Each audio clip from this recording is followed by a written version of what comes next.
ನಮಸ್ಕಾರ ಪ್ರಿಯ ವೀಕ್ಷಕರೇ, ತ್ರಿಶಕ್ತಿ ಚಾನಲ್ಗೆ ಸ್ವಾಗತ.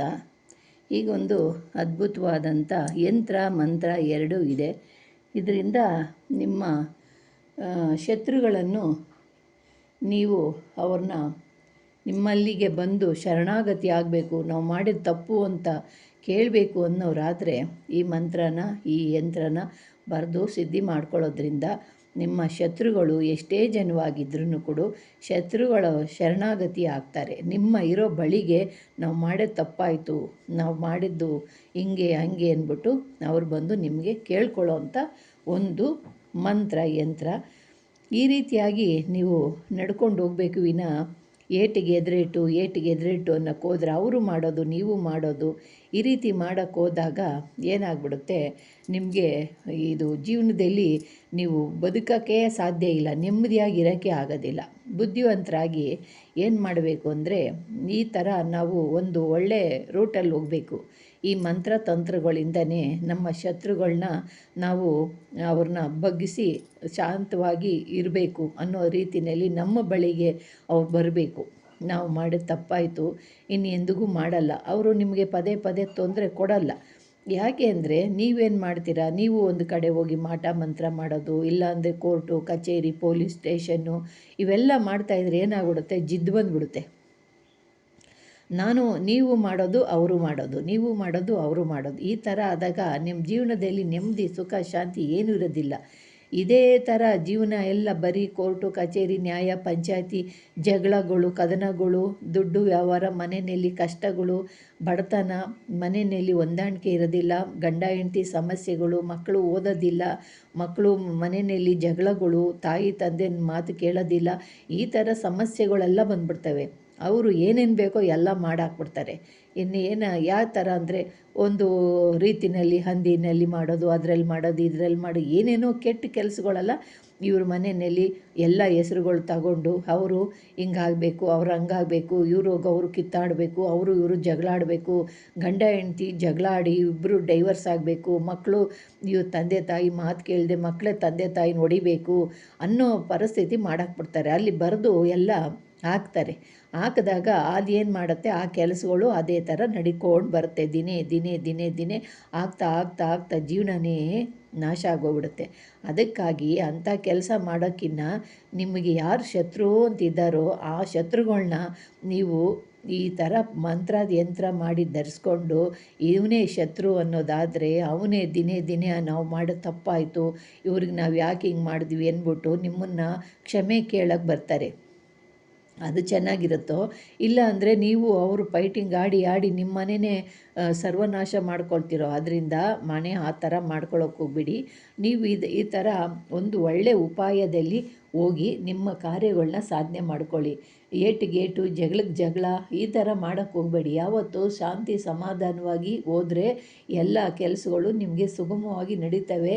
ಅದರಿಂದ ನೀವು ಇದನ್ನು ಶತ್ರುಗಳನ್ನ ಯಾವ ರೀತಿ ಶರಣಾಗತಿಯಾಗಿ ಮಾಡ್ಕೋಬೇಕು ಇದನ್ನು ಈ ಥರ ಮಾಡಿಕೊಂಡಾಗ ಅವನೇ ಬಂದು ನಿಮ್ಮ ಹತ್ರ ಜಗಳ ಆಡಲ್ಲ, ಗಲಾಟೆ ಮಾಡಲ್ಲ. ಅಕ್ಕಪಕ್ಕದ ಮನೆಯವರೇ ಶತ್ರುಗಳಾಗ್ಬಿಟ್ಟಿರ್ತಾರೆ, ಚೆನ್ನಾಗಿರ್ತಾರೆ, ಅವರೇ ನಿಮ್ಮ ಮನೆಗೆ ಶತ್ರುಗಳಾಗಿರ್ತಾರೆ. ಅವ್ರನ್ನ ಸರಿ ಮಾಡ್ಕೋಬೇಕು. ಈಗ ಮನೆಯಲ್ಲಿ ಬಾಡಿಗೆಗೆ ಬಂದಿರ್ತಾರೆ, ಅವರೇ ಪದೇ ಪದೇ ಜಗಳ ಮಾಡ್ತಿರ್ತಾರೆ. ಅಂಥವ್ರನ್ನೆಲ್ಲ ಈ ರೀತಿ ನಿಮ್ಮ ಸುದ್ದಿಗೆ ಬರ್ದಂಗೆ, ನಿಮ್ಮನ್ನು ನೋಡದೆ ಭಯ ಪಡೋಂಗೆ ಅವರು ಇರಬೇಕು ಅಂದರೆ ಈ ಥರ ಯಂತ್ರ ಮಂತ್ರ ಎರಡೂ ಮಾಡ್ಕೊಳ್ಳಿ. ಇದನ್ನು ಮಾಡಬೇಕಾಗಿರೋ ದಿನ ಯಾವ ರೀತಿ ಅನ್ನೋದು ನಿಮಗೆ ತಿಳಿಸ್ತೀನಿ. ಇದು ಒಂದು ಭಾನುವಾರ, ಗುರುವಾರ, ಅಮಾವಾಸ್ಯೆ, ಹುಣ್ಣಿಮೆ ಇಂಥ ದಿನಗಳಲ್ಲಿ ಈ ಯಂತ್ರನ ನೀವು ಬರೀಬೇಕು. ಬರೆದು ಈ ಯಂತ್ರನ ಶುದ್ಧಿ ಮಾಡ್ಕೋಬೇಕು. ಶುದ್ಧಿ ಮಾಡೋದು ಹೆಂಗೆ ಅಂದರೆ ಅದು ಹೇಳಿದ್ದೀನಿ, ಎಲ್ಲ ವಿಡಿಯೋನಲ್ಲೂ ಕೂಡ ನಾನು ಹೇಳಿದ್ದೀನಿ. ಅದನ್ನು ಹಾಲಿನಲ್ಲಿ ತೊಳಿಬೇಕು, ಅರಿಶಿನ ನೀರಲ್ಲಿ ತೊಳೆದು ಪನ್ನೀರಲ್ಲಿ ಇಟ್ಟು ಅದನ್ನು ಬಟ್ಟೆ ತೊಗೊಂಡು ಒರೆಸಿ ಮತ್ತು ಇದನ್ನು ನೀವು ಜವಾದೊಂದು ಸ್ವಲ್ಪ ಲೇಪನೆ ಮಾಡಿ ಮತ್ತು ಇದನ್ನು ಬರೆದಾದ ಮೇಲೆ ಅಷ್ಟಗಂಧ ಲೇಪನೆ ಮಾಡಬೇಕು. ಹಿಂಭಾಗದಲ್ಲಿ ಅಷ್ಟಗಂಧ ಲೇಪನೆ ಮಾಡಿ ಆಮೇಲೆ ಈ ಯಂತ್ರನ ನೀವು ಬರಿಬೇಕು. ಬರೆದಾದ ನಂತರ ಅಷ್ಟಗಂಧನ ಲೇಪನೆ ಮಾಡಬೇಕು. ಅದು ಲೇಪನೆ ಮಾಡಿ ಒಂದು 5 ನಿಮಿಷ ಒಂದು 10 ನಿಮಿಷ ಒಣಗಿದ ಮೇಲೆ ಆಮೇಲೆ ನೀವು ಯಂತ್ರದಲ್ಲಿ ಹಾಕಬೇಕು. ಇದನ್ನು ಪ್ರಾಣ ಪ್ರತಿಷ್ಠೆ ಮಾಡಬೇಕು. ಯಂತ್ರ ಎಲ್ಲ ಬರೆದಾದ ಮೇಲೆ ಪ್ರಾಣ ಪ್ರತಿಷ್ಠೆ ಮಾಡಿ ಅಷ್ಟಗಂಧ ಎಲ್ಲ ಬಳ್ದಾದ್ಮೇಲೆ ಪ್ರಾಣ ಪ್ರತಿಷ್ಠೆ ಮಾಡಿ ಇದಕ್ಕೆ ಧೂಪ ದೀಪ ನೈವೇದ್ಯಗಳೆಲ್ಲ ಇಟ್ಟು ಮತ್ತು ಈ ಯಂತ್ರನ ನೀವು ಇದು ಮಂತ್ರ ಸಿದ್ಧಿ ಆಗೋವರೆಗೂ ಯಂತ್ರನ ಬರೆದಿರೋ ತಗಡನ್ನು ನೀವು ಯಂತ್ರದಲ್ಲಿ ಹಾಕಂಗಿಲ್ಲ. ನೀವು ಅದನ್ನು ಮಂತ್ರ ಸಿದ್ಧಿ ಆಗಬೇಕು. ಎಷ್ಟು ಸಾರಿ 1001 ಸತಿ ನೀವು ಜಪ ಮಾಡಬೇಕು. ಈ ಥರ ಮಾಡೋದ್ರಿಂದ ನಿಮಗೆ ಅದು ಮಂತ್ರ ಸಿದ್ಧಿ ಆದಮೇಲೆ ನಿಮಗೆ ಅದನ್ನು ನೀವು ಮಾಡಬೇಕಾಗಿರೋದು 45 ಅಂದರೆ 108 ಆಗಿ ನೀವು ದಿನ ನಿತ್ಯನೂ ಹೇಳ್ತಾ ಇರಬೇಕು. ಆದರೆ 48 ದಿವಸ ನೀವು ಈ ಮಂತ್ರನ ಜಪ ಮಾಡಬೇಕು. ಮಾಡಿದ ನಂತರ ನೀವು ಇದನ್ನು 48 ದಿವಸನೂ 108 ಮಾಡ್ತಾನೆ ಇರಬೇಕು. ಮಾಡಿ ನೀವು ಏನು ಮಾಡಬೇಕು, ಯಂತ್ರ ಸಿದ್ಧಿ ಮಾಡಬೇಕು. ಸೂರ್ಯಗೆ ಈ ಮಂತ್ರ ಸಿದ್ಧಿ ಆಗಬೇಕು ಅಂದರೆ ನಿಮ್ಮ ಮಂತ್ರಶಕ್ತಿಗೆ ಪವರ್ ಬರಬೇಕು ಅಂದಾಗ ನೀವೇನು ಮಾಡಬೇಕು, ಈ ಮಂತ್ರಶಕ್ತಿನ ಒಂದು ಸೂರ್ಯಗ್ರಹಣ ಚಂದ್ರಗ್ರಹಣದಲ್ಲಿ ಇದನ್ನು ನೀವು ನೀರಲ್ಲಿ ನಿಂತು ನೀವು ದಿಗ್ಬಂಧನೆ ಮಾಡಿಕೊಂಡು ನೀವು ಏನು ಮಾಡಬೇಕು ಅಂದರೆ ಇದಕ್ಕೆ 108 ಸತಿ ಸೂರ್ಯಗ್ರಹಣ ಚಂದ್ರಗ್ರಹಣದಲ್ಲಿ ನೀವು ಜಪ ಮಾಡಿದ್ರಿ ಅಂದರೆ ನಿಮಗೆ ಅದು ಶಕ್ತಿಶಾಲಿಯಾದಂಥ ಮಂತ್ರ ಯಂತ್ರ ಆಗೋಗುತ್ತೆ. ನೀವು ಆವಾಗ ನೀವು ಯಂತ್ರನ ತೆಗೆದು ನಿಮ್ಮದು 108 ದಿನನಿತ್ಯ 48 ದಿವಸಗಳು ಮಾಡಿರ್ತೀರಲ್ಲ, ಆ ಯಂತ್ರ ಬರೆದಿರೋದನ್ನು ತೆಗೆದು ಆಮೇಲೆ ನೀವು ಯಂತ್ರದಲ್ಲಿ ಹಾಕೋಬೇಕು. ಆ ತಗಡನ್ನು ತೆಗೆದು ಯಂತ್ರದಲ್ಲಿ ಹಾಕೋಬೇಕು.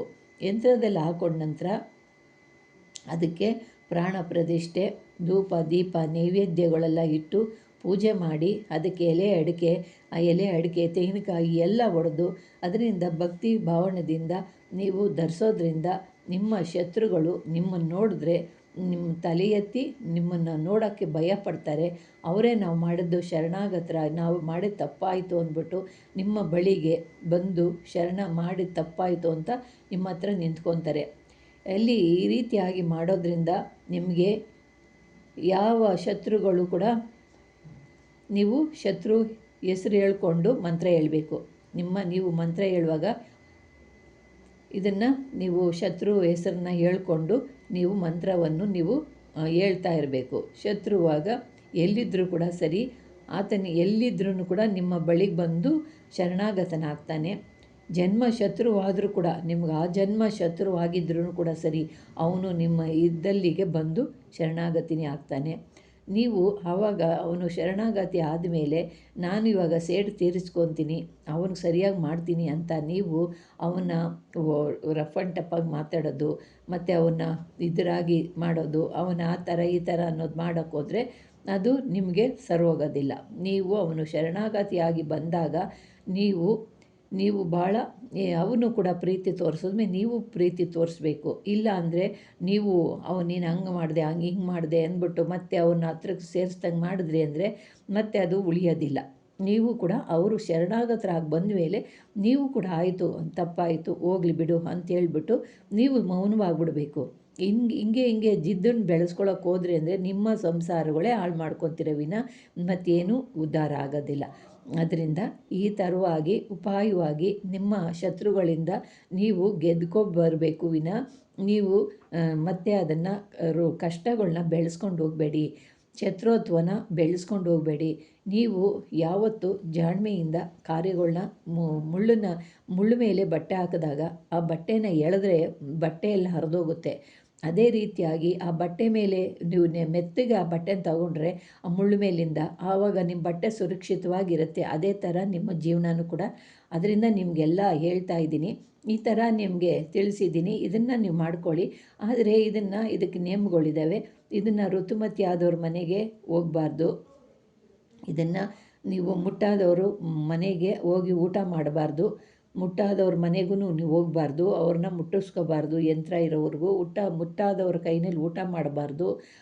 ಮತ್ತು ಸ್ಮಶಾನಕ್ಕೆ ಹೋಗಬೇಕು ಅನ್ನೋ ಪರಿಸ್ಥಿತಿ ಬಂದಾಗ ನೀವು ಯಂತ್ರನ ತೆಗೆದು ದೇವ್ರ ಮನೇಲಿ ಇಟ್ಟುಬಿಟ್ಟು ನೀವು ಹೋದರೆ ನಿಮಗೆ ಯಾವುದು ಇರೋದಿಲ್ಲ. ಮತ್ತು ನೀವು ಬಂದು ಸ್ನಾನ ಮಾಡಿ ಮತ್ತು ನೀವು ಶುಚಿಭೂತರಾಗಿ ಶುದ್ಧವಾದ ವಸ್ತ್ರಗಳನ್ನ ಧರಿಸ್ಕೊಂಡು ಮತ್ತು ಅದಕ್ಕೆ ಸಾಂಬ್ರಾಣಿ ಹೊಗೆ ಕೊಟ್ಟು ಆ ಯಂತ್ರಕ್ಕೆ ನೀವು ಅದನ್ನು ಧರಿಸೋದ್ರಿಂದ ನಿಮ್ಮ ಕಾರ್ಯ ಸಂಪೂರ್ಣವಾಗಿ ಮತ್ತೆ ಸಿದ್ಧಿ ಆಗುತ್ತೆ. ಇಲ್ಲ ಅಂದರೆ ಅದು ಕ್ಷೀಣವಾಗೋಗುತ್ತೆ. ಈ ರೀತಿಯಾಗಿ ನೀವು ಮಾಡಬೇಕಾಗಿರೋಂಥ ಕೆಲಸಗಳು ನೀವು ಮಾಡಿದ್ರಿ ಅಂದರೆ ಅದು ಸುರಕ್ಷಿತವಾಗಿ ನಿಮ್ಮನ್ನು ರಕ್ಷಣೆ ಮಾಡ್ತಾರೆ. ಯಾವ ಶತ್ರುಗಳು ನಿಮ್ಮನ್ನು ಏನೂ ಮಾಡೋಕ್ಕಾಗೋದಿಲ್ಲ. ಯಾರು ನಿಮ್ಮನ್ನು ಯಾವ ಗಂಡಾಂತರಗಳು ನಿಮ್ಗೆ ಬರಲ್ಲ. ಯಂತ್ರ ಇರೋವರೆಗೂ ಯಾವ ಗಂಡಾಂತರನೂ ನಿಮಗೆ ಯಾವ ಗಂಡಾಂತರ ಇದ್ರೂ ನಿಮ್ಮ ಹತ್ರ ಬರೋದಿಲ್ಲ. ಏನೇ ಗಂಡಾಂತರಗಳು ನಿಮಗೆ ಅಪಮೃತ್ಯು ಅಂಥದ್ದು ಇಂಥದ್ದು ಗಂಡಾಂತರಗಳು ಕೂಡ ನಿಮ್ಮ ಬಳಿಗೆ ಸುಳಿಯೋದಿಲ್ಲ. ಈ ಯಂತ್ರ ಇರೋವರೆಗೂ ನಿಮ್ಮನ್ನು ರಕ್ಷಣೆ ಮಾಡ್ತಾ ಇರುತ್ತೆ. ಪ್ರಿಯ ವೀಕ್ಷಕರೇ, ನಿಮಗೆ ಇದೇ ಥರವಾದಂಥ ಇನ್ನು ಮುಂದೆ ನಿಮಗೆ ಯಂತ್ರಗಳು ನಿಮಗೆ ಶತ್ರುಗಳಿಂದ ಹೆಂಗೆ ನಾವು ಪಾರಾಗಬೇಕು, ಹೆಂಗೆ ನಾವು ರಕ್ಷಣೆ ಮಾಡ್ಕೋಬೇಕು ಅನ್ನೋದಕ್ಕಾಗಿ ನಿಮಗೆ ತಿಳಿಸ್ತೀನಿ. ಇದು ನಿಮ್ಗೆ ಇಷ್ಟವಾದರೆ ಲೈಕ್ ಮಾಡಿ, ಶೇರ್ ಮಾಡಿ, ಸಬ್ಸ್ಕ್ರೈಬ್ ಮಾಡಿ. ನಮಸ್ಕಾರ.